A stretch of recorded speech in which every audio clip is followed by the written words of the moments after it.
Okay, sort of leading on from that, interesting question here from Dudley the Gentleman. Hello, renowned Pixel Purity Police. Do you see the Xbox brand becoming the next 3DO, where Microsoft defines the specifications and OEMs build the hardware? If so, how can they be successful where 3DO and even Valve with the original Steam machines have failed?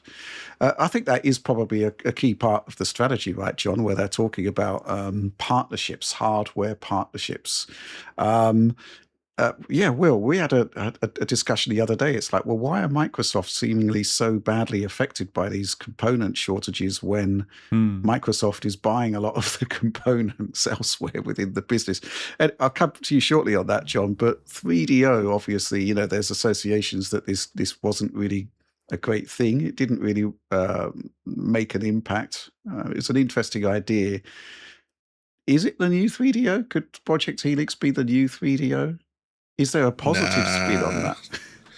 I mean, maybe, but I think conceptually what they did with 3DO is interesting, but it's just like the time and place, the market conditions now are just so fundamentally different that I don't really think it's even remotely comparable. 3DO ultimately, the biggest issue there was obviously software was not as good as it needed to be, though it's not bad. But Right. secondly, that model at the time, game consoles really relied on being subsidized, right? So it was the blades and razor model, essentially, or Mm-hmm. blade and razors model, where essentially, they sell the hardware often at a loss. They make it up with software licensing. But due to the way 3DO worked, if you have Panasonic or Gold Star, whoever making a 3DO back then, they didn't get anything from the software really, right? So there was no benefit to them selling units at a loss. So they didn't. And that's kind of why the price had to be as high as it was. And I think at the time, it was just way too expensive, didn't have enough software. And it was just a crazy time in the market in general. Everything was in flux. And so, a year or some change later, Sony comes along and does a similar thing, but way better. Yeah, there was no chance. Now we're in the era of, hardware in general is more expensive. Uh, Xbox as a brand is already established, right? 3DO had to be built up from nothing. And Xbox already has a very large library of games and publishers working for it, and it owns tons of development studios. I mean, they have what they need for software support. So if they were to take this approach, conceivably, like the software side wouldn't really be an issue, which is why it could still find success.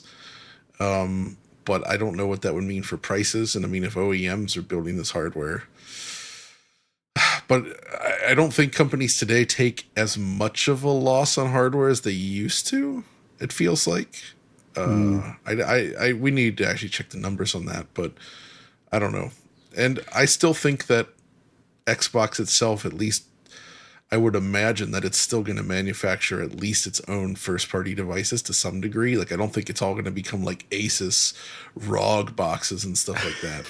Like, I still have a feeling that Helix or whatever it is going to end up having an actual official Microsoft built device Oh, sure. Yeah, associated with they've it, committed to it. They're making it. right? The reference device. It's happening. Exactly. So that's a different thing. If they allow others to make a similar thing, that is more like what the 3DO did. But 3DO never had its own reference device. Yeah. So, What we need is a Project Helix Wonder Mega.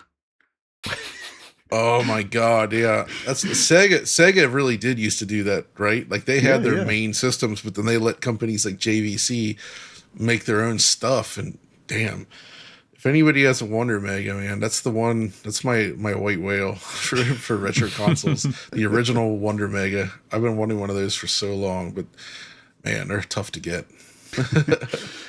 Well, let's talk about this OEM strategy. I'm a bit confused by it because uh, surely it's just adding somebody else to the supply chain that wants to make money out of these devices.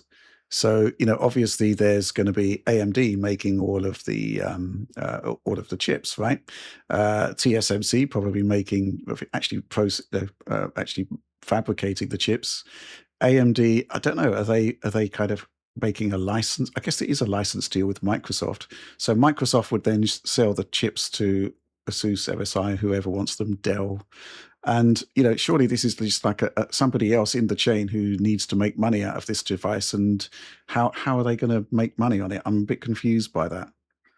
Yeah, it's a bit of a weird situation. Like with the ROG Ally, it kind of made sense because Asus had already produced this device and Microsoft could make some small hardware changes, make some bigger software changes, and then they had a product that made sense.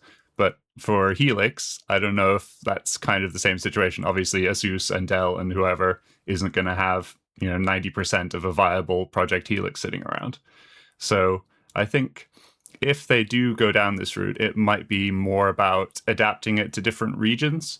Like, for example, like Valve, they kind of let other companies in China run, the Steam network and run, and sell devices and things like that, right? Where they're kind of handing over some responsibilities to local experts. So I could see a situation like that where they say, okay, we're going to make Project Helix for China, and it's going to be made by a Chinese company, and it's going to have different software, and it's going to have all these, adaptations that make it more viable there. And, you could do the same thing with South Korea or Japan or another kind of big but slightly different market. In terms of just, having it wholesale, I think, yeah, it does just kind of complicate things, and there would need to be a good reason to do it. I guess diversifying, the investments and things like that would be good. But yeah, it's hard to say that there's like a huge need for, Project Helix to be made for like by 12 different companies, unless they're doing something genuinely interesting with the hardware or the software or something like that. I mean, the only thing I can think of is that possibly they would have superior procurement on stuff like SSDs and memory modules compared to Sure. Microsoft, but that is kind of staggering in its own. Yeah, just the conceit of that is kind of hard to believe. Microsoft have been making, even without all of the server stuff, they've been making laptops, they've been making consoles. They've had relationships, presumably, with TSMC and the memory manufacturers for decades. So I'm still sort of a bit mystified by all of this. What I can see is that if Helix is indeed a machine that is just as much a PC as it is a console, then there could be bespoke designs designed for specific PC use cases. Because obviously the great thing about the PC is the diversity of the components that could go into one, or the use cases. So you could possibly have a Helix machine that has more memory, for example, if you wanted to also use it for production tasks or something like that. So then you sort of build up an ecosystem of Xbox adjacent or even Xbox branded devices, but they are made by like MSI, Dell, or whatever. And I do think, from a value perspective, compared to some of the pre-builts, there is probably going to be a good value argument there. But, a mainstream device, I find it really hard to imagine those guys coming up with that particular device for that particular audience, because there's not really any money in it.